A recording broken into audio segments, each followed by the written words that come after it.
Oke, pada kali ini saya akan berbagi bagaimana untuk pertanyaan interview paling sering muncul gitu kan. Nah, tampilan pertama yang sering muncul, 5 pertanyaan yang sering muncul ketika interview HRD gitu ya. Yang paling sering didramatisir nih yang pertama.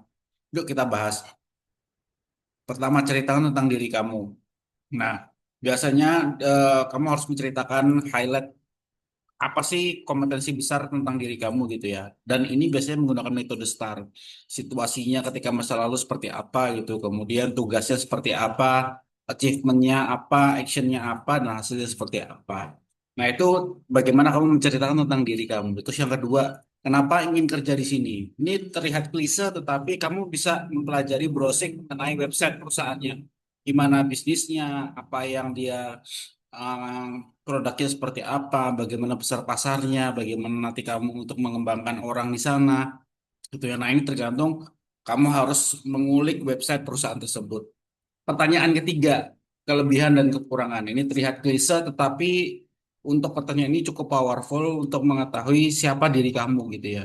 Si interviewee atau eh, interviewer itu akan melihat apa sih kelebihan dan kekurangan kamu gitu. Kamu bisa menceritakan kelebihan kamu sekaligus kekurangan kamu, tapi bisa dibalut dengan kamu menerima kekurangan kamu sehingga kamu bisa melakukan ini dan alasannya sekarang saya berubah ke arah yang lebih baik tuh ini. Itu pertanyaan ketiga terlibat kelebihan dan kekurangan. Pertanyaan keempat biasanya alasan resign.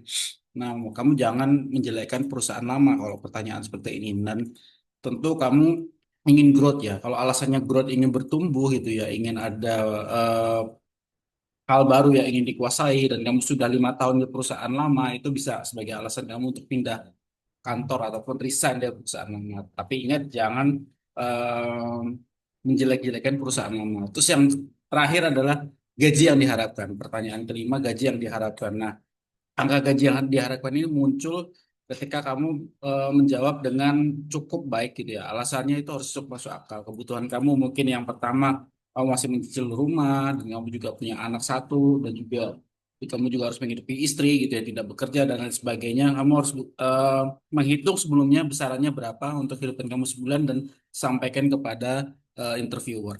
Nah, ini menurut saya 5 pertanyaan yang sering muncul. Yang pertama itu adalah ceritakan tentang diri Anda. Yang kedua, kenapa ingin kerja di sini. Yang ketiga, kelebihan dan kekurangan kamu.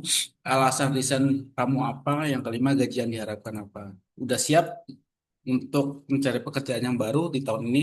Semoga bermanfaat. Mungkin ada pertanyaan yang sulit menurut versi kamu, komen di komen pertanyaan ya. Tapi ada yang bocor nggak?